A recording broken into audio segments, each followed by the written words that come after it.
ಇವರೇನು ಕಾರ್ಪೊರೇಟ್ರಾ? ಇವರೇನು ಅಧಿಕಾರಿಯಾ? ಇವರು MLA ನಾ? ಇವರು MP ಯಾ? ಅಧಿಕಾರಿಗಳು ಯಾಕೆ ಭಯ ಬಿದ್ದು ಓಡೋಡಿಕೊಂಡು ಹೋಗ್ತಾರೆ? ಅದೇ ಅಧಿಕಾರಿಗಳನ್ನ ನಾವು ಕರೆದ್ರೆ ಬರಲ್ಲ, ಅದಕ್ಕೆ ಒಂದು ಕೈ ನೋಡ್ತೀವಿ. ಇವತ್ತು ಆಗುದಾಗ್ಲೇ ನಾವು ತಯಾರಿದ್ದೇವೆ. ಅಧಿಕಾರಿಗಳು ಇಲ್ಲಿಗೆ ಬರಬೇಕು, ಇಲ್ದಿದ್ರೆ ನಾವು ಒಳಗೋಗಿ ಕೂಡ್ತೇವೆ ನಾವು.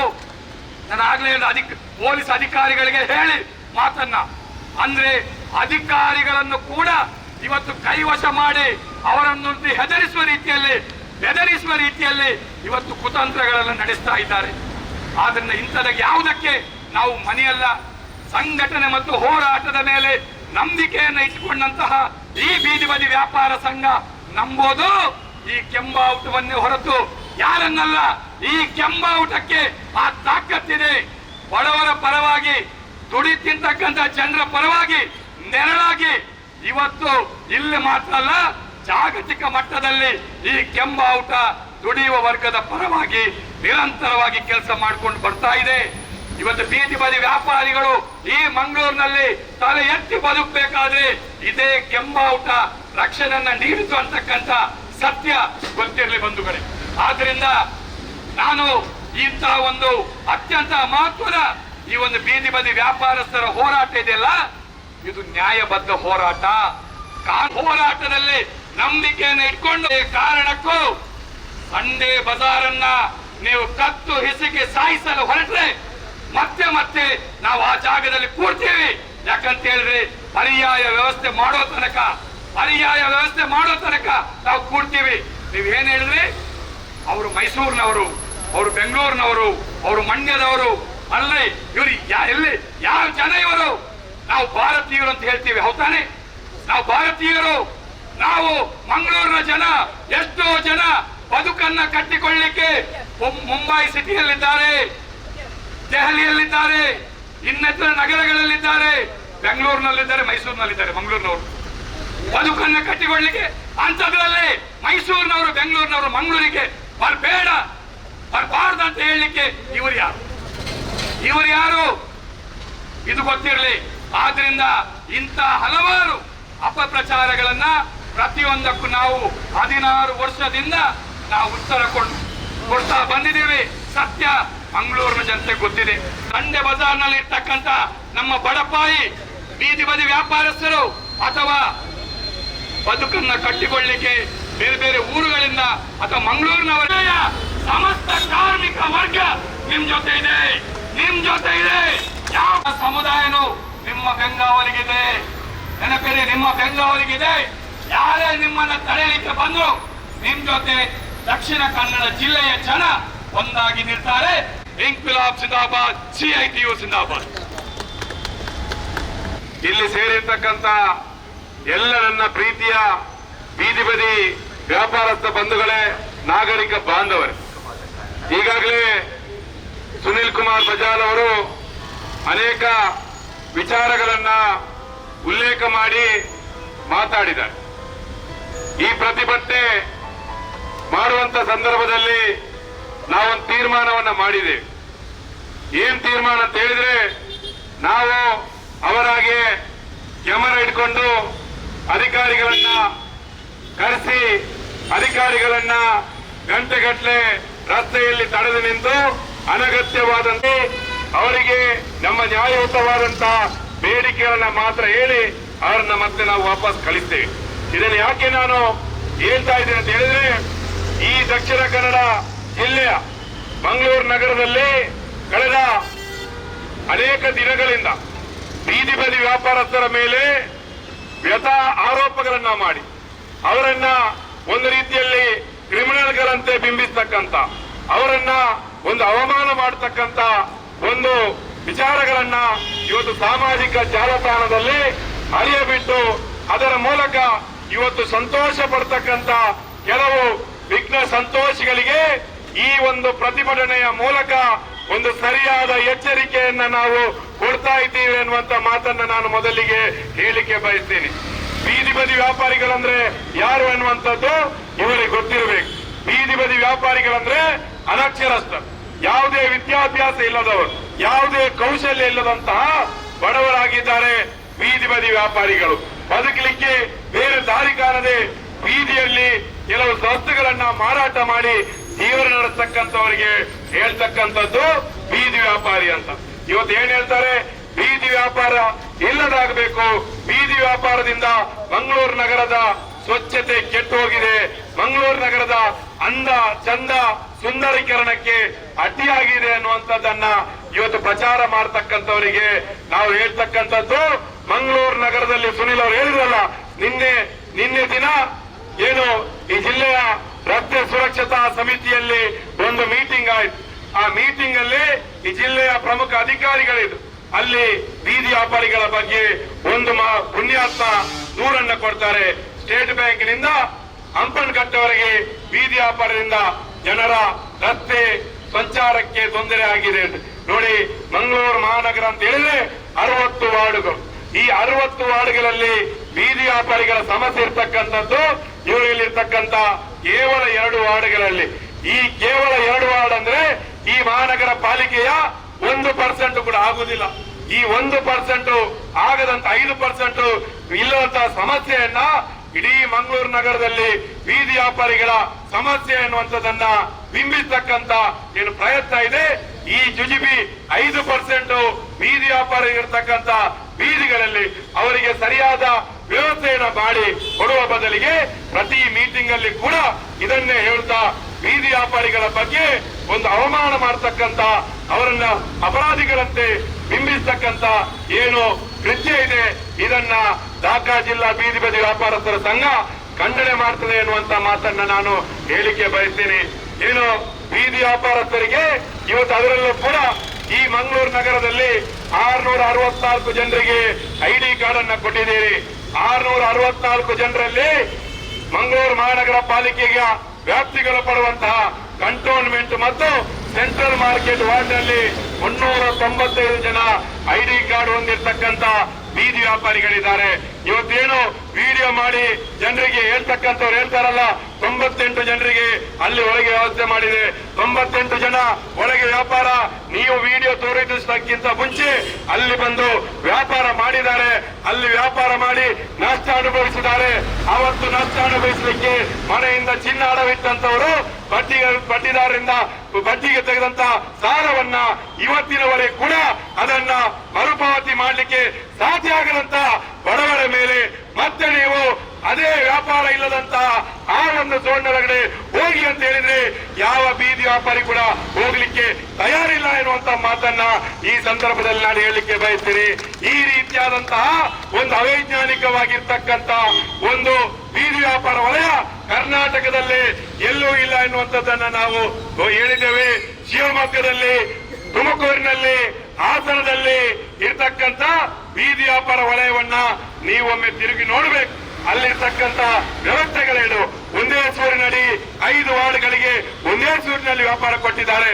ಯಾಕಂತ ಹೇಳಿದ್ರೆ ಇಲ್ಲಿರ್ತಕ್ಕಂಥ ಸಮಸ್ಯೆ ಅದುವೇ. ಇವತ್ತು ಕಂಟೋನ್ಮೆಂಟ್ ನ ಒಳಗೆ ಬೀದಿ ವ್ಯಾಪಾರ ವಲಯದಲ್ಲಿ ವ್ಯಾಪಾರ ಮಾಡಬೇಕಾದ್ರೆ ಹೊರಗಡೆ ಸೆಂಟ್ರಲ್ ಮಾರ್ಕೆಟ್ ನ ವಾರ್ಡ್ ಹೊರಗಡೆ ಅಂದ್ರೆ ಇದೇ ವ್ಯಾಪಾರ ವಲಯದ ಹೊರಗಡೆ ರಸ್ತೆಯಲ್ಲಿ ವ್ಯಾಪಾರ ಆಗ್ತದೆ. ಯಾರು ಕೂಡ ಗ್ರಾಹಕರ ಒಳಗೆ ಹೋಗುದಿಲ್ಲ. ಬೀದಿ ವ್ಯಾಪಾರ ಅಂದ್ರೆ ಕಣ್ಣಿಗೆ ಕಾಣುವಂತದ್ದು, ಕೈಗೆ ಸಿಗುವಂತ ವಸ್ತುಗಳನ್ನು ತೆಗೆದು ವ್ಯಾಪಾರ ಆಗ್ತಕ್ಕಂಥದ್ದಕ್ಕೆ ಬೀದಿ ವ್ಯಾಪಾರ ಅಂತ ಹೇಳುವಂತದ್ದು. ಇವತ್ತೇನು ಅಲ್ಲಿರ್ತಕ್ಕಂಥ ಗೂಡಂಗಡಿದಾರರನ್ನ ಎಬ್ಬಿಸ್ತಕ್ಕಂಥ ಪ್ರಯತ್ನವನ್ನ ಮಾಡಿ ಅಲ್ಲಿರ್ತಕ್ಕಂಥ ಸ್ಟೇಟ್ ಬ್ಯಾಂಕು ಅಥವಾ ಕಂಟೋನ್ಮೆಂಟ್ ವಾರ್ಡ್ನ ಬೀದಿ ವ್ಯಾಪಾರಿಗಳನ್ನ ಹೋಗಿ ಎಬ್ಬಿಸ್ತಕ್ಕಂಥ ಪ್ರಯತ್ನವನ್ನು ಮಾಡಿ ನೀವು ಸಂಡೆ ಬಜಾರಿನ ಬೀದಿ ವ್ಯಾಪಾರಿಗಳನ್ನ ಮೇಲೆ ಕೈ ಮಾಡಲಿಕ್ಕೆ ನೀವು ಹೋಗಿದ್ದೀರಿ. ಇವತ್ತು ಬೀದಿ ವ್ಯಾಪಾರಸ್ಥರಂದ್ರೆ ಇವತ್ತು ಸಂಡೆ ಬಜಾರ್ ಎನ್ನುವಂತದ್ದು ಮಂಗಳೂರಿನಲ್ಲಿ ಮಹಾನಗರ ಪಾಲಿಕೆ ಬರುವುದಕ್ಕಿಂತ ಹಿಂದೆ ಮಂಗಳೂರಿನಲ್ಲಿ ಪುರಸಭೆ ಇತ್ತು. ಪುರಸಭೆ ಇದ್ದಂತಹ ಸಂದರ್ಭದಲ್ಲಿ ಈ ಒಂದು ಸಂಡೆ ಬಜಾರ್ ಹಂಪನಕಟ್ಟೆಯ ಸರ್ಕಲ್ ನಲ್ಲಿ ಬಲಿಯಿತ್ತು. ಅದು ಸರ್ಕಲ್ ಅಲ್ಲಿ ಸಿಗ್ನಲ್ ಆಗಿ ಪರಿವರ್ತನೆ ಆದ ನಂತರ ಟೌನ್ ಹಾಲ್ ನ ಬಳಿ ಅನೇಕ ವರ್ಷಗಳಿಂದ ಅಲ್ಲಿ ಸಂಡೆ ಬಜಾರ್ ವ್ಯಾಪಾರ ನಡೀತಾ ಇದೆ. ಬಂಧುಗಳೇ, ಇವತ್ತವರು ಒಂದು ದಿನದವರ ದುಡಿಮೆ, ಕೇವಲ ಒಂದೇ ಒಂದು ದಿನದ ದುಡಿಮೆಯಲ್ಲಿ ಅವರ ಇಡೀ ಕುಟುಂಬದ ಖರ್ಚು ವೆಚ್ಚಗಳನ್ನ ಅವರು ಭರಿಸಬೇಕು. ನೀವು ಇವತ್ತು ದಾಳಿ ಮಾಡಿದಂತ ಈ ಸಂದರ್ಭ ಇದೆಯಲ್ಲ, ಈ ಜೂನ್ ತಿಂಗಳ ಮೊದಲ ವಾರದಲ್ಲಿ ಅವರ ಮೇಲೆ ಮಾಡಿರ್ತಕ್ಕಂಥ ದಾಳಿ ಅದೆಷ್ಟೋ ನಮ್ಮ ಬಡ ಬೀದಿ ಬದಿ ಸಂಡೆ ಬಜಾರಿನ ವ್ಯಾಪಾರಿಗಳ ಮಕ್ಕಳ ಫೀಸ್ ಅನ್ನ ಕಟ್ಟಲಿಕ್ಕೆ ಸಾಧ್ಯ ಆಗಿಲ್ಲ, ಅವರ ಮಕ್ಕಳಿಗೆ ಪುಸ್ತಕವನ್ನು ತೆಗೆದುಕೊಳ್ಳಲಿಕ್ಕೆ ಸಾಧ್ಯ ಆಗದಂತ ಒಂದು ಅತಂತ್ರ ಸ್ಥಿತಿಯಲ್ಲಿ ಇರ್ತಕ್ಕಂತ ಸಂದರ್ಭದಲ್ಲಿ ನಾವು ಸಂಡೆ ಬಜಾರ್ನವರ ಪರವಾಗಿ ಹೋರಾಟ ಮಾಡಿದ್ರೆ ನೀವು ನಮ್ಮ ಮೇಲೆ ವೈಯಕ್ತಿಕ ದ್ವೇಷವನ್ನ ಸಾಧನೆ ಮಾಡ್ಲಿಕ್ಕೆ ಬರ್ತೀರಿ. ನಾವು ಬೀದಿ ಬದಿ ವ್ಯಾಪಾರಿಗಳ ಪರವಾಗಿ ಹೋರಾಟ ಮಾಡದಂತ ನೀತಿಯಲ್ಲಿ ನಡೀತಕ್ಕಂತ ನಿಮ್ಮ ಪ್ರಯತ್ನ ಖಂಡಿತವಾಗಿ ಸಾಧ್ಯ ಆಗುವುದಿಲ್ಲ. ನಾನು ವೈಯಕ್ತಿಕವಾಗಿ ನಡೆಸತಕ್ಕಂತ ನನ್ನ ವ್ಯಾಪಾರದ ಮೇಲೆ, ಉದ್ಯಮದ ಮೇಲೆ ನೀವು ದಾಳಿ ಮಾಡುವಂತ ಸಂದರ್ಭದಲ್ಲಿ ಸರಿಯಾಗಿ ನೀವು ಕೇಳಿಸಿಕೊಳ್ಬೇಕು. ನನ್ನ ವೈಯಕ್ತಿಕ ಬದುಕು ಸಾರ್ವಜನಿಕ ಒಂದು ವಿಷಯದ ಮೇಲೆ ನೀವು ಅದರ ಜೊತೆಯಲ್ಲಿ ವಿಲೀನಗೊಳಿಸುವುದಾದ್ರೆ ಈ ಒಂದು ಸಂದರ್ಭದಲ್ಲಿ ನಾನು ಹೇಳ್ತಾ ಇದ್ದೇನೆ, ನಿನಗೆ ಉದ್ಯೋಗ ಬೇಕಾ, ಉದ್ಯಮ ಬೇಕಾ, ಅಥವಾ ಜನರ ಪ್ರಶ್ನೆಗಳು ಬೇಕಾ, ಜನರ ಹೋರಾಟ ಬೇಕಾ ಅಂತ ಕೇಳಿದ್ರೆ ನಾನು ಜನರ ಪರವಾಗಿ ನಿಲ್ತೇನೆ ಹೊರತು ನಾನು ದುಡಿದು ತಿನ್ನಲಿಕ್ಕೆ ತಯಾರಿದ್ದೇನೆ, ಮತ್ತೆ ನಾನು ಕೂಲಿ ಕಾರ್ಮಿಕನಾಗಿ ದುಡಿಲಿಕ್ಕೆ ತಯಾರಿದ್ದೇನೆ. ಆದ್ರೆ ಈ ಜನರನ್ನ ನಾನು ನಡುಬೀದಿಯಲ್ಲಿ ಹಾಕ್ಲಿಕ್ಕೆ ತಯಾರಿಲ್ಲ ಎನ್ನುವಂತ ಮಾತನ್ನ ಯಾರು ನನ್ನ ಮೇಲೆ ಅಪಪ್ರಚಾರ ಮಾಡ್ತಾ ಇದ್ದಾರೋ ಅವರಿಗೆ ನಾನು ಹೇಳಲಿಕ್ಕೆ ಬಯಸ್ತೇನೆ. ಇವತ್ತು ಈ ರೀತಿಯ ಒಂದು ನಿಮ್ಮ ಬೆದರಿಕೆಗಳು, ಈ ರೀತಿಯ ನಮ್ಮನ್ನ ಭಯ ಹುಟ್ಟಿಸ್ತಕ್ಕಂತ ಕೆಲಸ ನಿಮ್ಮಿಂದ ಮತ್ತೆ ನನ್ನ ಹೋಟೆಲು, ನನ್ನ ಉದ್ಯಮ, ನನ್ನ ವೈಯಕ್ತಿಕ ಬದುಕು, ವೈಯಕ್ತಿಕ ಜೀವನಕ್ಕಾಗಿ ಮಾಡಿರ್ತಕ್ಕಂಥದ್ದು. ನೀವು ಮತ್ತೆ ನನ್ನ ವೈಯಕ್ತಿಕ ಬದುಕಿನ ಮೇಲೆ ದಾಳಿ ಮಾಡುವಂತಹ ಪ್ರಯತ್ನವನ್ನ ಮಾಡಿದ್ರೆ ನನಗೂ ಗೊತ್ತಿದೆ, ಈ ಮಂಗಳೂರಿನ ಜನರಿಗೆ ಗೊತ್ತಿದೆ, ಈ ಒಂದು ಆರೋಪ ಮಾಡತಕ್ಕಂಥವರ ಎಲ್ಲ ಚರಿತ್ರೆಯನ್ನ ಬಿಡಿಸಿಟ್ಲಿಕ್ಕೆ ನನಗೂ ಚೆನ್ನಾಗಿ ಗೊತ್ತಿದೆ. ಏನೇನು ನಡೆದಿದೆ, ಯಾರ್ಯಾರ ಜೀವನದಲ್ಲಿ ಏನೇನು ನಡೆದಿದೆ ಅನ್ನುವಂತ ಎಲ್ಲ ವಿಚಾರಗಳನ್ನು ಕೂಡ ನನಗೆ ಗೊತ್ತಿದೆ. ವೈಯಕ್ತಿಕ ದಾಳಿಗೆ ಬರಬೇಡಿ ಅಂತ ಹೇಳಿ ನಾನು ಬಹಳ ಗೌರವಿತವಾಗಿ ಹೇಳ್ತಾ ಇದ್ದೇನೆ. ನಾನು ಮಹಿಳೆಯರಿಗೆ ಅತ್ಯಂತ ಗೌರವ ನೀಡತಕ್ಕಂತ ವ್ಯಕ್ತಿ. ನಮ್ಮ ಮನೆಯಲ್ಲೂ ಕೂಡ ಮಹಿಳೆಯರಿದ್ದಾರೆ. ಆ ಕಾರಣಕ್ಕಾಗಿ ನಮ್ಮ ತಾಳ್ಮೆ, ನಮ್ಮ ಸಂಯಮವನ್ನ ನೀವು ಎದಗಲಿಕ್ಕೆ ಪ್ರಯತ್ನ ಮಾಡಬೇಡಿ. ನನ್ನ ಮೇಲೆ ಎಷ್ಟು ಮತ್ತೆ ನೀವು FIR ದಾಖಲು ಮಾಡಲಿಕ್ಕೆ ಓಡಾಡ್ತಾ ಇದ್ದೀರಿ, ಏನು ಸುಳ್ಳು ದೂರುಗಳನ್ನ ಕೊಡ್ಲಿಕ್ಕೆ ನೀವು ಪ್ರಯತ್ನ ಮಾಡ್ತಾ ಇದ್ದೀರಿ. ಇಂಥ ಸುಳ್ಳು ದೂರುಗಳನ್ನೇ ನಾನು ಅದೆಷ್ಟೋ ಸುಳ್ಳು ದೂರುಗಳನ್ನೇ ಮೆಟ್ಟಿ ನಿಂತು ದಾಟಿ ಬಂದು ಇದುವರೆಗೂ ಕೂಡ ಸಾರ್ವಜನಿಕ ಜೀವನದಲ್ಲಿ ಇದ್ದೇನೆ ಅನ್ನುವಂತ ಮಾತನ್ನ ನಿಮಗೆ ಹೇಳಲಿಕ್ಕೆ ಬಯಸ್ತೇನೆ. ಇನ್ನೂ ಕೂಡ ನಮ್ಮ ಮೇಲೆ FIR ದಾಖಲಾಗಬಹುದು. ಸಾರ್ವಜನಿಕ ಜೀವನದಲ್ಲಿ ಜನರ ಪರವಾಗಿ ಹೋರಾಟ ಮಾಡಿದಕ್ಕೆ 2 ಡಜನ್ಗಿಂತಲೂ ಹೆಚ್ಚು ಕೇಸನ್ನು ಎದುರಿಸತಕ್ಕಂಥವ್ರು ನಾನು. ಇನ್ನು ನಿಮ್ಮ ಕೇಸುಗಳನ್ನ ಎದುರಿಸಲಿಕ್ಕೆ ನನ್ನಲ್ಲಿ ಧೈರ್ಯದ ಕೊರತೆ ಇಲ್ಲ. ಬಹಳ ಧೈರ್ಯದಿಂದ, ಬಹಳ ಬದ್ಧತೆಯಿಂದ ನಿಮ್ಮ ಕೇಸುಗಳನ್ನ ಎದುರಿಸಲಿಕ್ಕೆ ನಾನು ಸಿದ್ಧರಿದ್ದೇನೆ ಎನ್ನುವಂತ ಮಾತುಗಳನ್ನು ಕೂಡ ನಾನು ಹೇಳಲಿಕ್ಕೆ ಬಯಸ್ತೀನಿ. ಬಂಧುಗಳೇ, ಇವತ್ತು ಏನು ಸಂಡೆ ಬಜಾರ್ನಲ್ಲಿ ವ್ಯಾಪಾರ ಅವರ ಬದುಕು ಹಕ್ಕನ್ನ, ಅವರ ಘನತೆಯ ಬದುಕಲು ನಿಮಗಾಗುವುದು. ಅವರು ಬೀದಿಯಲ್ಲಿ ತರಕಾರಿ ಮಾರ್ತಾರೆ, ಬಟ್ಟೆ ಮಾರ್ತಾರೆ ಅಂತ ಹೇಳಿದ್ರೆ ಅದು ಘನತೆಯ ಬದುಕು. ನೀವು ಚರ್ಚೆ ಮಾಡಬೇಕಾಗಿದ್ದು, ನೀವು ಒಂದು ಯೂಟ್ಯೂಬ್ ಚಾನೆಲ್ ಅನ್ನು ಇಟ್ಕೊಂಡು ಜವಾಬ್ದಾರಿಯುತವಾಗಿ ನೀವು ಚರ್ಚೆ ಮಾಡಬೇಕಾಗಿರ್ತಕ್ಕಂಥದ್ದು ಬಟ್ಟೆ ವ್ಯಾಪಾರ, ಹಳೆ ಬಟ್ಟೆ ವ್ಯಾಪಾರ ಮಾಡ್ತಾರೆ. ಹೌದು, ಇಡೀ ದೇಶದಲ್ಲಿ ನಡೀತದೆ ಹಳೆ ಬಟ್ಟೆ ವ್ಯಾಪಾರ. ಈ ಹಳೆ ಬಟ್ಟೆ ವ್ಯಾಪಾರ ಅಂದ್ರೆ ಇವತ್ತು ಅನೇಕ ಬಡವರು ಬರ್ತಾರೆ, ಕೂಲಿಕಾರರು ಬರ್ತಾರೆ, ಅವರು ಖರೀದಿ ಮಾಡ್ತಕ್ಕಂಥದ್ದು. ಮಂಗಳೂರಿನ ಜನ ಯಾರು ಖರೀದಿ ಮಾಡುವುದಿಲ್ಲ ಅಂತ ಹೇಳಿದ್ರೆ ಅದನ್ನ ಹೋಗ್ತೀವಿ. ಆದ್ರೆ ಬೇರೆ ಜಿಲ್ಲೆಗಳಿಂದ, ಬೇರೆ ರಾಜ್ಯಗಳಿಂದ ಬರ್ತಕ್ಕಂಥ ಬಡವರು ಆ ಬಟ್ಟೆಯನ್ನು ಖರೀದಿ ಮಾಡಿ ಅವರು ಬದುಕ್ತಾ ಇದ್ದಾರೆ ಅಂತ ಆದ್ರೆ ಆ ರೀತಿಯ ದಾರಿದ್ರ್ಯ ಬರಲಿಕ್ಕೆ ಏನು ಕಾರಣ ಅಂತ ಹೇಳಿ ನೀವು ವಿಡಿಯೋ ಮಾಡ್ತಕ್ಕಂಥವ್ರು ಮೇಲ್ಗಡೆ ಪ್ರಶ್ನೆ ಮಾಡಬೇಕು. ಇಲ್ಲಿ ಉತ್ತರ ಭಾರತದವರು ಬಂದು ಹಳೆ ಬಟ್ಟೆಯನ್ನ ಖರೀದಿ ಮಾಡತಕ್ಕಂತ ದಾರಿದ್ರ್ಯ ಇರ್ಲಿಕ್ಕೆ, ಉತ್ತರ ಭಾರತೀಯರು ಬಂದು ಮಂಗಳೂರಿನಲ್ಲಿ ದುಡಿತಕ್ಕಂತ ದಾರಿದ್ರ್ಯ ಉತ್ತರ ಭಾರತದಲ್ಲಿದ್ರೆ ಅಲ್ಲಿ ಆಳ್ತಕ್ಕಂಥವರ ವೈಫಲ್ಯ ಇವತ್ತು ಬಡವರು ಬೀದಿಯಲ್ಲಿ ಬಳಸಿದ ಬಟ್ಟೆಯನ್ನ ಇವತ್ತು ಹಾಕ್ತಾ ಇದ್ದಾರೆ ಅಂತ ಹೇಳಿದ್ರೆ ಅಲ್ಲಿ ಕೇಳಬೇಕು. ಏನ್ ಹೇಳ್ತೀರಿ ನೀವು? ಮೈಸೂರಿನವರು ಬಂದಿದ್ದಾರೆ, ಅಸ್ಸಾಮಿನವರು ಬಂದಿದ್ದಾರೆ, ಉತ್ತರ ಪ್ರದೇಶದವರಿಂದ ಬಂದಿದ್ದಾರೆ ಅಂತ ಹೇಳಿ ನೀವು ಹೇಳ್ತೀರಲ್ಲ. ಹೊರಗಡೆಯಿಂದ ಬಂದವರಿಂದಾಗಿ ಇಲ್ಲಿ ಸಮಸ್ಯೆ ಆಗಿದೆ ಅಂತ ಹೇಳಿದ್ರೆ ನಾನು ಹೇಳ್ತಾ ಇದ್ದೇನೆ, ನಿಮ್ಮ ಕುಟುಂಬದಲ್ಲೂ ಕೂಡ ವ್ಯವಹಾರವನ್ನ ಮಾಡುವವರಿದ್ದಾರೆ. ನಿಮ್ಮ ಕುಟುಂಬದಲ್ಲೂ ಕೂಡ ವ್ಯವಹಾರ ಮಾಡ್ಲಿಕ್ಕೆ, ಕೆಲಸ ಮಾಡಿಸ್ಲಿಕ್ಕೆ ಕಟ್ಟಡ ಕಾರ್ಮಿಕರಾಗಿ ಯಾವ ರಾಜ್ಯದವರಿದ್ದಾರೆ ಅಂತ ಕೇಳ್ತಾ ಇದ್ದೇನೆ. ಆ ರಾಜ್ಯದಲ್ಲಿರ್ತಕ್ಕಂಥ ನಿಮ್ಮ ಕುಟುಂಬದವರ ಜೊತೆಯಲ್ಲಿ ದುಡಿತಕ್ಕಂಥವ್ರನ್ನ ನೀವು ಅವರನ್ನು ವಾಪಸ್ ಕಳಿಸಿದ್ರೆ ನೀವು ಉಪವಾಸ ಕೂತ್ಕೊಳ್ಬೇಕಾಗ್ತದೆ. ಮಂಗಳೂರಿನಲ್ಲಿ ಕಾರ್ಮಿಕರಾಗಿ ಎಲ್ಲಾ ಕಡೆ ಕೂಡ ದುಡಿತಕ್ಕಂಥ ಅನೇಕರು ಇವತ್ತು ಹೊರ ರಾಜ್ಯಗಳಿಂದ ಬಂದಿರತಕ್ಕಂಥವ್ರು. ಆ ರೀತಿಯ ಒಂದು ಅನ್ಯ ರಾಜ್ಯದವರು, ಅನ್ಯ ಜಿಲ್ಲೆಯವರು ಅಂತ ಹೇಳಿ ನೀವು ಅವರನ್ನ ತಾರತಮ್ಯ ಮಾಡಬೇಡಿ. ಅವರನ್ನ ಆಗ್ತಾ ಬಂತು. ಬೀದಿ ವ್ಯಾಪಾರಿಗಳಲ್ಲಿ 664 ಜನರಲ್ಲಿ ಇದ್ದಂತಹ ಐಡಿ ಕಾರ್ಡು ನವೀಕರಣ ಆಗದೆ 1 ವರ್ಷ ಆಗ್ತಾ ಬಂತು. ಅದ್ಯಾ ಕಾರ್ಪೊರೇಷನ್ ಅಲ್ಲಿ ಅರ್ಜಿ ಹಾಕಿ ಪಡಿತಕ್ಕಂತ ಒಂದು ವ್ಯವಸ್ಥೆ ಅಲ್ಲ. ಐಡಿ ಕಾರ್ಡ್ ಅಂದ್ರೆ ಬಡ ಬೀದಿ ವ್ಯಾಪಾರಿಗಳು ಎಲ್ಲೆಲ್ಲಿ ವ್ಯಾಪಾರ ಮಾಡ್ತಾ ಇದ್ದಾರೋ ಅಲ್ಲಿ ಹೋಗಿ ಅವರನ್ನ ಸರ್ವೆ ಮಾಡಬೇಕು. ರಸ್ತೆ ಮೇಲೆ ಇದ್ರೆ, ಫುಟ್ಪಾತ್ ಮೇಲೆ ಇದ್ರೆ, ಎಲ್ಲಿ ಇದ್ರೂ ಕೂಡ ಅವರನ್ನ ಸರ್ವೆ ಮಾಡಿ ಅವರಿಗೆ ಐಡಿ ಕಾರ್ಡ್ ಅನ್ನು ಕೊಡ್ತಕ್ಕಂಥದ್ದು. ಐಡಿ ಕಾರ್ಡ್ ಕೊಟ್ಟ ಮೇಲೆ ಅಲ್ಲಿ ವ್ಯಾಪಾರ ಮಾಡ್ತಕ್ಕಂತ ಜಾಗದಲ್ಲಿ ಸಮಸ್ಯೆ ಇದ್ರೆ ಅವರನ್ನ ಪರ್ಯಾಯ ಜಾಗಕ್ಕೆ ಸ್ಥಳಾಂತರ ಮಾಡಬೇಕಾಗಿರ್ತಕ್ಕಂಥದ್ದು ನಿಯಮ. ಅದು ಇಲ್ಲದೆ ಯಾರೋ ಒಬ್ರು ದೂರು ಕೊಡ್ತಾರಂತ ಹೇಳಿದ್ರೆ ಏನು ಕಾರಣ? ಇವತ್ತು ಸಂಡೆ ಬಜಾರನ್ನ ಅವರನ್ನ ಇವತ್ತು ಸರ್ವೆ ಮಾಡಿದ್ರೆ ಯಾರು ಹೊಣೆ? ನಗರ ಪಾಲಿಕೆ ಹೊಣೆ. 2019 ಸರ್ವೆಯಲ್ಲೂ ಮಾಡಿಲ್ಲ, 2016ರಲ್ಲಿ ಸರ್ವೆ ಮಾಡಿಲ್ಲ. ಯಾಕೆ ಮಾಡಿಲ್ಲ ಅಂತ ಹೇಳಿದ್ರೆ ಅವ್ರು ಭಾನುವಾರ ವ್ಯಾಪಾರ ಮಾಡುದು. ಭಾನುವಾರ ನೀವು ಕೆಲಸಕ್ಕೆ ಬರುವುದಿಲ್ಲ. ನೀವು ಯಾರನ್ನ ಮಾಡಿದ್ದೀರಿ? ಮಂಗಳೂರಿನಲ್ಲಿ ಎಲ್ಲ ಬೀದಿ ವ್ಯಾಪಾರಿಗಳಿಗೆ ಐಡಿ ಕಾರ್ಡ್ ಸಿಕ್ಕಿದ. ಬೆಳಿಗ್ಗೆ 6 ಗಂಟೆ ಬಂದು 8 ಗಂಟೆವರೆಗೆ ವ್ಯಾಪಾರ ಮಾಡ್ತಕ್ಕಂಥವರಿಗೆ ನೀವು ಸರ್ವೆ ಮಾಡಿದ್ದೀರಾ? ಸಂಜೆ 5 ಗಂಟೆ ಬಂದು ರಾತ್ರಿ 10 ಗಂಟೆ ತನಕ ವ್ಯಾಪಾರ ಮಾಡ್ತಕ್ಕಂಥವ್ರ ನೀವು ಸರ್ವೆ ಮಾಡಿದ್ದೀರಾ? ಅವರೆಲ್ಲರನ್ನ ಬಿಟ್ಟಿದ್ದೀರಿ. ಅಂದ್ರೆ ನಿಮ್ಮ ಕೆಲಸದ ಅವಧಿಗೆ ಅನುಗುಣವಾಗಿ ನೀವು ಐಡಿ ಕಾರ್ಡ್ ಕೊಟ್ಟಿರ್ತಕ್ಕಂಥದ್ದು. ಹಾಗಾಗಿ ವ್ಯಾಪಾರ ಮಾಡ್ತಾರೆ, ನೀವು ಅವರನ್ನ ತೆರವುಗೊಳಿಸಬೇಕಾದ್ರೆ ನೀವು ಮಾಡಬೇಕಾಗಿರ್ತಕ್ಕಂಥ ಕೆಲಸ ಅಧಿಕಾರಿಗಳನ್ನ, ಬುಲ್ಡೋಸರ್ ಅನ್ನ, ಕಾರ್ಪೊರೇಷನ್ ಗಾಡಿಯನ್ನ ಕಳಿಸುವುದಲ್ಲ. ನಿಮಗೆ ಕಮಿಷನರ್ ಅವರಿಗೆ ನಿಮ್ಮಲ್ಲಿರ್ತಕ್ಕಂಥ ಕಾನೂನು ಚೌಕಟ್ಟಿನಲ್ಲಿ ಈಗಾಗಲೇ ಪಟ್ಟಣ ವ್ಯಾಪಾರ ಸಮಿತಿಯ ಅವಧಿ ಮುಗಿದಿದೆ.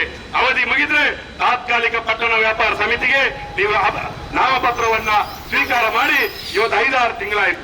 ಆ ತಾತ್ಕಾಲಿಕ ಪಟ್ಟಣ ವ್ಯಾಪಾರ ಸಮಿತಿಯನ್ನ ರಚನೆ ಮಾಡಿ ಅಲ್ಲಿ ತೀರ್ಮಾನ ಮಾಡಬೇಕು, ರೈಡ್ ಮಾಡಬೇಕು ಬೇಡುವ. ಅಲ್ಲಿ ರೈಡ್ ಮಾಡಬೇಕಿದ್ರು ಕೂಡ ಅಲ್ಲಿ ಸಮೀಕ್ಷೆ ಆಗಬೇಕು. ಐಡಿ ಕಾರ್ಡ್ ಕೊಟ್ಟ ಮೇಲೆ ಇವತ್ತು ಆ ರೀತಿ ವ್ಯವಸ್ಥೆ ಮಾಡ್ಲಿಕ್ಕೆ ಇರ್ತಕ್ಕಂಥದ್ದು. ಯಾರ ಒಬ್ಬರಿಗ ಬಂಧುಗಳು ಸಾರ್ವಜನಿಕವಾಗಿ ನಿಮಗೆ ಸರಿಯಾದ ಉತ್ತರವನ್ನ ಕೊಡ್ತಾರೆ. ನಾವು ಇಲ್ಲಿ ಈ ವ್ಯವಸ್ಥೆಯನ್ನು ನಾವು ಕೇಳ್ತಕ್ಕಂಥದ್ದು ನಗರ ಪಾಲಿಕೆ ಆಡಳಿತ, ಅದೇ ರೀತಿಯಲ್ಲಿ ಜಿಲ್ಲಾಡಳಿತ. ಈ ರೀತಿಯಾದಂತಹ ಸಾರ್ವಜನಿಕವಾಗಿ ಅಧಿಕಾರಿಗಳನ್ನ ಅವಮಾನ ಮಾಡ್ತಕ್ಕಂಥ, ಅಧಿಕಾರಿಗಳನ್ನ ನಿಂದನೆ ಮಾಡ್ತಕ್ಕಂಥ ರೀತಿಯಲ್ಲಿ ಹೋದ್ರೆ ಇಲ್ಲಿ ಕೆಲಸ ಮಾಡ್ತಕ್ಕಂಥವ್ರು ಅಧಿಕಾರಿಗಳು ಈ ರೀತಿಯಾಗಿ ಒಂದು ನೈತಿಕ ಬಲ ಇಲ್ಲದೆ ಕೆಲಸ ಮಾಡಲಿಕ್ಕೆ ಸಾಧ್ಯ ಇಲ್ಲ. ಹಾಗಾಗಿ ಬೀದಿ ಬದಿ ವ್ಯಾಪಾರಿಗಳಿಗೆ ಈ ನಗರದ ಜನತೆಗೆ ನೈತಿಕ ಶಕ್ತಿ ತುಂಬತಕ್ಕಂಥದ್ದು, ಒಂದು ನೈತಿಕವಾಗಿ ಕಾನೂನನ್ನ ಜಾರಿ ಮಾಡ್ತಕ್ಕಂಥ ಇದ್ದಿದ್ರೆ ಅದು ಅಧಿಕಾರಿಗಳಿಗೆ, ಇಲ್ಲಿನ ಕಾನೂನಾತ್ಮಕವಾಗಿ ಕೆಲಸ ಮಾಡತಕ್ಕಂತ ಅಧಿಕಾರಿಗಳಿಗೆ ಮಾತ್ರ ಅಂತ ಹೇಳ್ತೇನೆ. ಯಾವುದೇ ಅಧಿಕಾರ ಇಲ್ಲದೆ ಈ ಬೀದಿ ಬದಿ ವ್ಯಾಪಾರದ ಇಡೀ 16 ವರ್ಷದ ಚಳವಳಿಯನ್ನ ಚೆನ್ನಾಗಿ ನೀವು ಅರಿತುಕೊಂಡಿದ್ದೀರಿ. ಇವತ್ತು ಕೂಡ ನಾವು ಹೇಳ್ತಕ್ಕಂತಹ ಬೇಡಿಕೆ ಏನಿದೆ ಅದೆಲ್ಲವೂ ಕೂಡ ನಮ್ಮ ಮಂಗಳೂರು ನಗರದ ಮಾಧ್ಯಮದವರಿಗೆ ಮನವರಿಕೆ ಇದೆ, ಅವರಿಗೆಲ್ಲವೂ ಗೊತ್ತಿದೆ. ಈ ಸಂದರ್ಭದಲ್ಲಿ ಇವತ್ತು ಬೀದಿ ಬದಿ ವ್ಯಾಪಾರಿಗಳ ಮೇಲೆ ನಡೀತಕ್ಕಂಥದ್ದು ಒಂದು ಹುನ್ನಾರ. ಇದು ಹುನ್ನಾರ ನಡೀತಕ್ಕಂಥದ್ದು, ಇದು ಬೀದಿ ಬದಿ ವ್ಯಾಪಾರ ಇಲ್ಲದಾಗೆ ಮಾಡ್ತಕ್ಕಂಥ ಒಂದು ಹುನ್ನಾರ ಇದೆ. ಈ ರೀತಿಯ ಹುನ್ನಾರವನ್ನ ನಾವು ಎಲ್ಲರೂ ಐಕ್ಯತೆಯಿಂದ ಒಂದಾಗಿ ಸೋಲಿಸ್ತೀವಿ. ಈ ಐಕ್ಯತೆ ಇವತ್ತು ಬೀದಿ ಬದಿ ವ್ಯಾಪಾರಗಳನ್ನ ಇವತ್ತು ವ್ಯಾಪಾರ ಮಾಡತಕ್ಕಂತ ರೀತಿಯಲ್ಲಿ ವ್ಯವಸ್ಥೆಗಳು ಆಗುವಂತ ಮಟ್ಟಕ್ಕೆ ನಾವು ಈ ಹೋರಾಟವನ್ನ ಮುಂದಕ್ಕೊಯ್ತೇವೆ. ಕರ್ನಾಟಕ ಬೀದಿ ಬದಿ ವ್ಯಾಪಾರದ ಅಧಿನಿಯಮದ ಪ್ರಕಾರ ಈ ದೇಶದಲ್ಲಿರ್ತಕ್ಕಂಥ 2014ರ ಬೀದಿ ಬದಿ ವ್ಯಾಪಾರಸ್ಥರ ಜೀವನೋಪಾಯ ಸಂರಕ್ಷಣೆ ಮತ್ತು ನಿಯಂತ್ರಣ ಕಾಯ್ದೆಯನ್ನ ಸಮರ್ಪಕವಾಗಿ ಮಂಗಳೂರಿನಲ್ಲಿ ಜಾರಿ ಮಾಡಬೇಕು ಅಂತ ಹೇಳಿ ಒತ್ತಾಯವನ್ನ ಮಾಡ್ತಾ ಸಂಡೆ ಬಜಾರ್ ಎನ್ನುವಂಥದ್ದು ಅನೇಕ ವರ್ಷಗಳಿಂದ ನಡೀತಾ ಇದೆ. ಮಂಗಳೂರಲ್ಲಿ ಪುರಸಭೆ ಬರುವುದಕ್ಕಿಂತ ಮುಂಚಿತವಾಗಿಯೇ ಇಲ್ಲಿ ಸಂಡೆ ಬಜಾರ್ ನಡೀತಾ ಇದೆ. ವಾರದ ರಜಾ ದಿನದಂದು ಮಂಗಳೂರು ನಡೀತಾ ಇದೆ. ಹಿಂದೆ ಅದು ಸಿಗ್ನಲ್ ಬಳಿ ಇತ್ತು, ಮತ್ತೆ ಟೌನ್ ಹಾಲ್ ಪಕ್ಕದಲ್ಲಿ ಬಂತು, ಮತ್ತೆ ಅದು ಅಲ್ಲಿ ಪಾರ್ಕ್ ಆಯಿತು, ಟೌನ್ ಹಾಲ್ ಸ್ವಲ್ಪ ವಿಸ್ತರಣೆ ಆಯಿತು, ಆಮೇಲೆ ಅದು ಟೌನ್ ಹಾಲ್ನ ಹೊರಗಡೆ ಬಂದು ಇವತ್ತು ವ್ಯಾಪಾರ ನಡೀತಾ ಇದೆ ಅನೇಕ ವರ್ಷಗಳಿಂದ. ಇವತ್ತು ಕೂಡ 30-40 ವರ್ಷಗಳಿಂದ ವ್ಯಾಪಾರ ಮಾಡ್ತಕ್ಕಂಥವ್ರು ಇವತ್ತು ಕೂಡ ಮಾಡ್ತಾ ಇದ್ದಾರೆ. ಅಂದರೆ ನಾವು ಹೇಳ್ತಕ್ಕಂಥ ಅವರು 30-40 ವರ್ಷದಿಂದ ಮಾಡ್ತಾ ಇರೋರು ಮತ್ತೆ ಮಾಡಬೇಕು ಅಂತ ಹೇಳೋದಲ್ಲ, ಅವರ ಜೀವನ ಮಟ್ಟ ಸುಧಾರಣೆ ಮಾಡಲಿಕ್ಕೆ ಆಗಿಲ್ಲ. ಯಾಕೆಂದರೆ ವಾರದಲ್ಲಿ ಒಂದು ದಿನದ ದುಡಿಮೆಯಲ್ಲಿ ಅವರಿಗೆ ಅವರ ಬದುಕನ್ನು ಕಟ್ಟಲಿಕ್ಕೆ ಸಾಧ್ಯ ಇರುತ್ತೆ. ಈಗ ಏನು ಯಾರೋ ಒಂದು ದೂರನ್ನು ಕೊಟ್ಟ ಕೂಡಲೇ, ಯಾರೋ ಒಂದು ಅಲ್ಲಿ ಆರೋಪ ಮಾಡಿದ ತಕ್ಷಣ ಅವರ ಮೇಲೆ ಇವತ್ತು ದಾಳಿ ಮಾಡ್ತಕ್ಕಂಥ, ಅವರನ್ನು ತೆರವು ಮಾಡ್ತಕ್ಕಂಥ ಒಂದು ಹುನ್ನಾರ ನಡೀತಾ ಇದೆ. ಈ ಸಂದರ್ಭದಲ್ಲಿ ನಾವು ಹೇಳ್ತಕ್ಕಂಥದ್ದು, ನಿನ್ನೆ ಒಂದು ಪತ್ರಿಕೆಯಲ್ಲಿ ಬಂತು, ಏನು ಐಡಿ ಕಾರ್ಡ್ ಇದ್ದವರಿಗೆ ವ್ಯಾಪಾರ ಮಾಡ್ಬೋದು ಅಂತ. ಇವರನ್ನು ಇದುವರೆಗೂ ಕೂಡ ಸರ್ವೆ ಮಾಡಿಲ್ಲ. 2016ರಲ್ಲಿ ಸರ್ವೆ ಆಗಿದೆ, 2019ರಲ್ಲಿ ಸರ್ವೆ ಆಗಿದೆ, ಈ 22ರಲ್ಲಿ ಸರ್ವೆ ಆಗಿದೆ. ಈ 3 ಸರ್ವೆಯಲ್ಲಿ ಕೂಡ ಈ ಸಂಡೆ ಬಜಾರ್ ಅವರನ್ನ ಸರ್ವೆ ಮಾಡಿಲ್ಲ. ID ಕಾರ್ಡ್ ಅಂದ್ರೆ ಎಲ್ಲಿ ನೀವು ಅಂಗಡಿಯಲ್ಲಿ ಸಿಗುವಂಥದ್ದಲ್ಲ, ಅಥವಾ ನೀವು ಅರ್ಜಿ ಹಾಕಿದ ಕೂಡಲೇ ಕೊಡುವಂಥದ್ದಲ್ಲ. ID ಕಾರ್ಡ್ ಅನ್ನುವಂಥದ್ದು ನೀವು ಸರ್ವೆ ಮಾಡಿ ಅದನ್ನ ಟೌನ್ ವೆಂಡಿಂಗ್ ಕಮಿಟಿಯಲ್ಲಿ ಇಟ್ಕೊಂಡು ಅದನ್ನು ಅಪ್ರೂವಲ್ ಮಾಡಿ ID ಕಾರ್ಡ್ ಇದು ಮಾಡಲಿಕ್ಕೆ ನಿಯಮ ಇರುತ್ತೆ. ಯಾರೋ ಒಂದು ಯೂಟ್ಯೂಬ್ ಚಾನಲ್ನಲ್ಲಿ ಬಂದು ಅಧಿಕಾರಿಗಳಿಗೆ ಪ್ರಶ್ನೆ ಮಾಡುತ್ತೆ ಅಂತ ಹೇಳಿದ್ರೆ ಅಧಿಕಾರಿಗಳು ಎದ್ದೋಗಿ ಅಂತ ಹೇಳಿದ್ರೆ ಅದು ಆಗೋದಿಲ್ಲ ಸರ್. ಈಗ ಇವರಿಗೆ ನಾವು ಅಲ್ಲೇ ವ್ಯಾಪಾರ ಮಾಡಲಿಕ್ಕೆ ಅವಕಾಶ ಕೊಡಿದ್ದೆ ನಾವು ಕೇಳೋದಲ್ಲ, ಅವರಿಗೆ ಪರ್ಯಾಯ ವ್ಯವಸ್ಥೆ ಆಗುವವರೆಗೆ ಮಂಗಳೂರಿನಲ್ಲಿ ಭಾನುವಾರದ ಇವತ್ತು ಬಜಾರ್ ಬೇಕಾಗಿರ್ತಕ್ಕಂಥ ಖಾಲಿ ವ್ಯಾಪಾರಸ್ಥರಿಗೆ ಮಾತ್ರ ಅಲ್ಲ, ಗ್ರಾಹಕರಿಗೂ ಬೇಕು. ಅಲ್ಲಿ ಜವಾರಿ ಸಾಮಗ್ರಿ ಸಿಗ್ತದೆ, ಕಡಿಮೆ ಬೆಲೆಗೆ ಸಿಗ್ತದೆ ಅಂತ ಇರ್ತಕ್ಕಂಥದ್ದು. ಹಾಗಾಗಿ ವ್ಯಾಪಾರಿಗಳದ್ದು ಮತ್ತು ಗ್ರಾಹಕರ ಎರಡೂ ಹಿತಾಸಕ್ತಿಯನ್ನು ನೋಡಿಕೊಂಡು ಪರ್ಯಾಯ ವ್ಯವಸ್ಥೆ ಆಗುವವರೆಗೆ ಕೌಣಾಲ್ ಬದಿಯಲ್ಲಿ ಅವರಿಗೆ ವ್ಯಾಪಾರಕ್ಕೆ ಅವಕಾಶ ಕೊಡಬೇಕು ಅಂತ ನಮ್ಮ ಮನವಿ ಇದೆ ಸರ್. ಅದೇ ರೀತಿಯಲ್ಲಿ ಇನ್ನೊಂದು ನಮ್ಮ ಬೇಡಿಕೆ ಏನಂದ್ರೆ ಸರ್, ಈ ರೀತಿಯ ಒಂದು ಸಾರ್ವಜನಿಕವಾಗಿ ಅಧಿಕಾರಿಗಳನ್ನ ತಡೆ ನಿಲ್ಲಿಸ್ತಕ್ಕ ಮೊನ್ನೆ ನಿಮ್ಮ ಝೋನಲ್ ಕಮಿಷನರ್ ಬಂದು ನಮ್ಮ ಹತ್ರ ಮಾತಾಡಿದ್ರು, 30 ಸೆಕೆಂಡ್ ಮಾತಾಡಿಲ್ಲ, ಅವರನ್ನು ಮಾತಾಡಿ ಕಳಿಸಿದೆ. ಆಮೇಲೆ ಅವರನ್ನು 1.5 ತಾಸು ತಡೆದು ನಿಂತು ಅನಗತ್ಯ ಪ್ರಶ್ನೆಗಳನ್ನ ಕೇಳಿದ್ರೆ ಝೋನ್ ಒಳಗಡೆ ಕೂಡಿಟ್ಟು.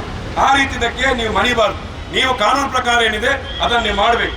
ಅದೇ ರೀತಿಯಲ್ಲಿ ಸಾರ್ವಜನಿಕವಾಗಿ ಚಾನೆಲ್ನ ಮೂಲಕ ಏನು ನಿಂದನೆ ಮಾಡ್ತಕ್ಕಂಥ ಅಧಿಕಾರಿಗಳಿಗೆ ಇವತ್ತು ನೈತಿಕ ಬೆಂಬಲವನ್ನು ಕೊಡ್ತಕ್ಕಂಥ ಕೆಲಸ ಮೇಲಧಿಕಾರಿಗಳಿಂದ ಆಗಬೇಕು. ಈ ರೀತಿಯಾಗಿ ಸಾರ್ವಜನಿಕವಾಗಿ ನಮ್ಮ ವ್ಯಾಪಾರಸ್ಥರನ್ನ ಪ್ರಶ್ನೆ ಮಾಡೋದಾಗಿರಲಿ, ಅಧಿಕಾರಿಗಳ ಪ್ರಶ್ನೆ ಹಕ್ಕು ಯಾರಿಗೂ ಇಲ್ಲ. ಈ ಪ್ರತಿಯೊಬ್ಬರ ವ್ಯಕ್ತಿ ಸ್ವಾತಂತ್ರ್ಯವನ್ನ ಕಾಪಾಡತಕ್ಕಂಥ ಕೆಲಸ ಮಾಡಬೇಕು ಸರ್. ಅದೇ ರೀತಿಯಲ್ಲಿ ಈ ರೀತಿಯ ನಮ್ಮ TVCಯ ಒಂದು ಏನು ಪ್ರಪೋಸಲ್ TVCಗೆ ಅರ್ಜಿಗಳನ್ನು ತಗೊಂಡಿದೆ, ಅದನ್ನು ಕೂಡಲೇ ಆ ಕಮಿಟಿಯನ್ನ ರಚನೆ ಮಾಡಿಕೊಂಡು ಈ ಏನು ಎಲ್ಲೆಲ್ಲಿ ಸಮಸ್ಯೆಗಳಿದೆ, ಎಲ್ಲಿ ರೈಡ್ ಮಾಡಬೇಕು, ಎಲ್ಲಿ ತೆರವು ಮಾಡಬೇಕು, ಯಾರಿಗೆ ID ಕಾರ್ಡ್ಗಳನ್ನು ಎಲ್ಲಿ ಸಮೀಕ್ಷೆ ಮಾಡಬೇಕು, ಇದನ್ನ ಇವತ್ತು ಕೂಡಲೇ ತಾತ್ಕಾಲಿಕ ಪಟ್ಟಣ ವ್ಯಾಪಾರ ಸಮಿತಿಯನ್ನ ರಚನೆ ಮಾಡಿಕೊಂಡು ಮಾಡಬೇಕು ಅಂತ ಹೇಳಿ ಸರ್. ನಮ್ಮ 4 ಬೇಡಿಕೆ ಇದೆ ಸರ್. ಆ ಬೇಡಿಕೆಯನ್ನ ನೀವು ಸ್ಪಂದನೆ ಮಾಡಬೇಕು ಮತ್ತು ಮುಂದಿನ ವಾರ ಮತ್ತೆ ನೀವು ಅವರಿಗೆ ದಾಳಿ ಮಾಡಿ ತೊಂದರೆ ಕೊಡಬಾರ್ದು. ಅವಕಾಶ ಅವರಿಗೆ ಏನು ಪರ್ಯಾಯ ವ್ಯವಸ್ಥೆ ಆಗುವವರೆಗೆ ನೀವು ಅಲ್ಲಿ ಅವರು ಮುಕ್ತವಾದಂಥ ಅವಕಾಶ ಕೊಡಬೇಕು ಅಂತ ಹೇಳಿ ನಾವು ಇವತ್ತು ಎಲ್ಲ ಸೇರಿ ಪ್ರತಿಭಟನೆ ಮಾಡಿ ನಮಗೊಂದು ಮನವಿಯನ್ನು ಕೊಡ್ತಾ ಇದ್ದೇವೆ ಸರ್. ಅದಕ್ಕೆ ನಮಗೆ ಮನವಿ ಕೂಡ, ಈ ಮನವಿಗೆ ಕೂಡಲೇ ನೀವು ಸ್ಪಂದನೆ ಕೊಡಬೇಕು. ಯಾಕಂತೇಳಿದ್ರೆ ಇನ್ನು 2 ದಿವಸ ಇರುತ್ತೆ. 2 ದಿವಸ ನಂತರ ಮತ್ತೆ ಭಾನುವಾರ ಬಂದಾಗ ನೀವು ಶನಿವಾರ ದಿವಸ ಅನೌನ್ಸ್ಮೆಂಟ್ ಮಾಡಿದ್ದೀರಿ ಅಂತೇಳಿ ಭಾನುವಾರ ಎಬ್ಬಿಸಲಿಕ್ಕೆ ಬರಲಿಕ್ಕೆ ಆಗುದಿಲ್ಲ. ಅದಕ್ಕೆ ಲಿಖಿತವಾದಂತಹ ಉತ್ತರವನ್ನು ಕೂಡಲೇ ನಮಗೆ ಕೊಡಬೇಕು ಅಂತ ಹೇಳಿ ನಾವು ಈ ಮೂಲಕ ನಿಮಗೆ ಮನವಿಯನ್ನು ಸಲ್ಲಿಸ್ತಾ ಇದ್ದೀವಿ.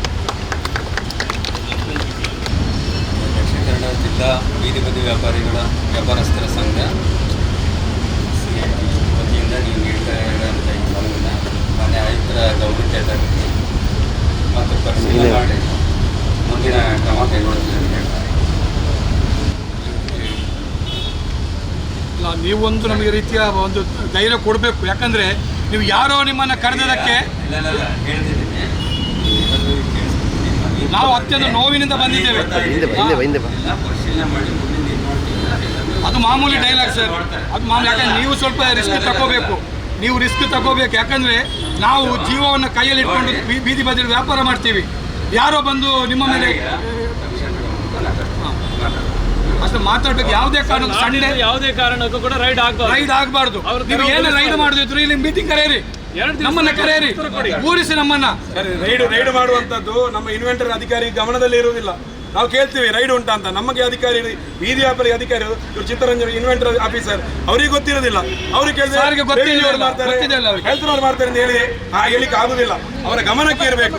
ಏಕೆ ಮಾಡ್ತಾ ಇದ್ದೀರಿ, ಏನು ಮಾಡ್ತಾ ಇದ್ದೀರಿ, ಇನ್ವೆಂಟರ್ ಆಫೀಸರಿಗೆ ಗಮನದಲ್ಲಿಲ್ಲದೆ ನೀವು ರೈಡ್ ಮಾಡತಕ್ಕಂಥದ್ದು ಸರಿ ಇಲ್ಲ ಸರ್. ಈ ವಾರ ಅಂತೂ ಮುಂದಿನ ನಮಗೆ ಪರ್ಯಾಯ ವ್ಯವಸ್ಥೆ ಆಗುವವರೆಗೆ ಅಲ್ಲಿ ವ್ಯಾಪಾರಕ್ಕೆ ಅವಕಾಶ ಕೊಡಬೇಕು ಸರ್. ಅದರಿಂದ ಮತ್ತೆ ಅಲ್ಲಿ ಯಾವುದೇ ಸಂಘರ್ಷಕ್ಕೆ ಅವಕಾಶ ನೀವು ಮಾಡಿಕೊಡ್ಬೋದು. ಹಾಗೆ ಕಾಟಾಚಾರಕ್ಕೆ ನಾವು ಮನವಿ ಕೊಡ್ತಾ ಇಲ್ಲ ಸರ್. ನೀವು ಬಂದು ಇಸ್ಕೊಂಡು ಸೀದಾ ಹೋಗುದಾದ್ರೆ ಕಾಟಾಚಾರದ ಮನವಿ ಅಲ್ಲ ಇದು. ಇಲ್ಲ ಯಾಕೆ ಗೊತ್ತಾಗ ಸರ್, ಒಂದೇ ಮಾತು ನೋಡಿ, ಮುನ್ನೆ ಅವರು ಕರೆದಾಗ ನೀವು ಓಡೋಡಿ ಹೋಗ್ತೀರಿ, ಗಂಟೆಗಟ್ಟಲೆ ಇರ್ತೀರಿ. ನಮ್ಮನ್ನು ಖಾಲಿ ಇಷ್ಟು ಬಂದು 1 ನಿಮಿಷ ಮಾತಾಡಿ ನೀವು ಸೀದಾ ಹೋದರೆ ನಾವೇನು ಮಾಡಬೇಕು? ನೋಡಿ, ನೀವು ಅಧಿಕಾರಿಗಳು, ನಿಮಗೆ ನೈತಿಕತೆ ಇದೆ. ನೀವು ಯಾರೋ ಚಾಲಿಪೋಲಿಗಳು ಬಂದು ಹೇಳಿದ ಕೂಡಲೇ ನೀವು ಅವರನ್ನು ಎದುರುಗಡೆ ನೀವು ಗಂಟೆಗಳು ನಿಲ್ತೀರಲ್ಲ. ಮತ್ತೆ ಅವರು ಫೋನ್ ಬಂದ ಯಾಕೆ ಹೆದರಿ ಓಡಬೇಕು? ಅಲ್ಲ, ಅವರ ಫೋನ್ ಬಂದ್ರೆ ನೀವು ಯಾಕೆ ಓಡಿ ಹೋಗ್ಬೇಕು? ಅವ್ರು ಯಾರು? ಅವ್ರು ಕಾರ್ಪೊರೇಟ್ರಾ? ಅವ್ರ ಅಧಿಕಾರಿಗಳ? ಅವ್ರ MP MLAಗಳ? ನೀವೀಗ ನಮಗೆ ಸಕಾರಾತ್ಮಕವಾಗಿ ಹೇಳ್ತಾ ಇದ್ದೀರಿ. ಮೊನ್ನೆ ಅವರು ವಿಡಿಯೋ ಇಟ್ಕೊಂಡು ಹೋದಾಗ ನಮ್ಮ ಅಧಿಕಾರಿಗಳೇ ಎಷ್ಟು ಅಂಗಡಿಯವರಿಗೆ ಇವರು ಕೂಡ ಬೈದಿದ್ದಾರೆ. ಏನು ಅಧಿಕಾರ ಇದೆ ಅವರಿಗೆ? ಕಾನೂನು ಪ್ರಕಾರವಾಗಿ ನಾವು ಧೈರ್ಯ ಕೊಡ್ತೇವೆ. ನಾವು ನಿಮ್ಮ ಹತ್ರ ಕೇಳೋದಕ್ಕೆ ನಮಗೆ ರೈಟ್ಸ್ ಇದೆ ಸರ್. ಅವ್ರು ಯಾರು ಅಂತ ಕೇಳ್ತೀವಿ. ಅವ್ರು ಯಾರು? ರಿಜಿಸ್ಟ್ರೇಟ್ ಸಂಘದ ಮುಖಾಂತರ ನಾವು ರಿಜಿಸ್ಟ್ರೇಷನ್ ಯೂನಿಯನ್, ಕಾರ್ಮಿಕ ಇಲಾಖೆಯಲ್ಲಿ ನೋಂದಾವಣಾದಂತ ಅಧಿಕೃತ ಸಂಘ. ನಾವು ನಮ್ಗೆ ಕೇಳಲಿಕ್ಕೆ ರೈಟ್ಸ್ ಇದೆ ನಿಮ್ಮಲ್ಲಿ. ಅವ್ರು ಯಾರು ಅಂತ ನಾವು ಕೇಳುವಂತ. ದಯವಿಟ್ಟು ಸರ್ ಬನ್ನಿ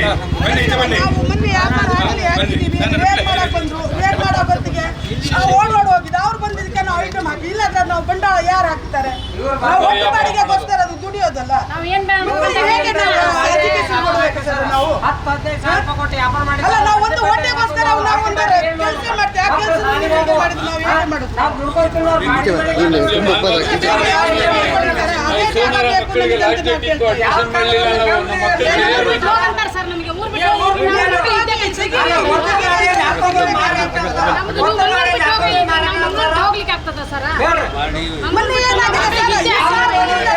ಪಾಪ ನೋಡಿ ಸರ್, ಅವರ ನೋವನ್ನ ಕೇಳಿ, ನೋವು ಕೇಳಿ ಅವರು.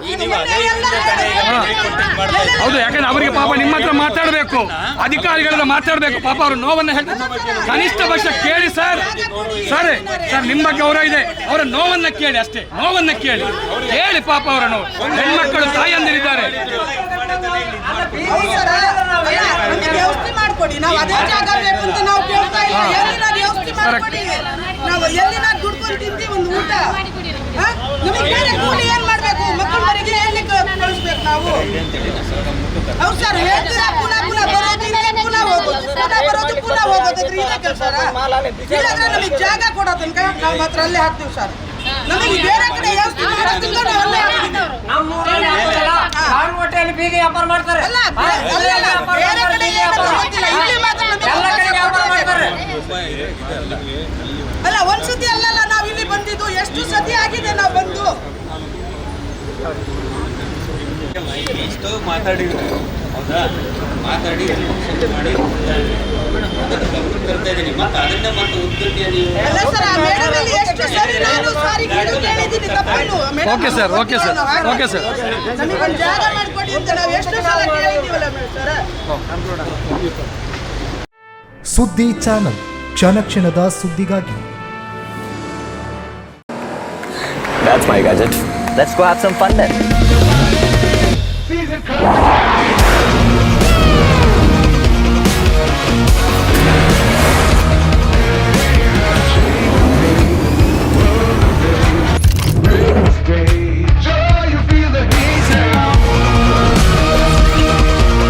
Introducing the hot and techy Brezza SCNG. Cool new SCNG tech for a cool new generation.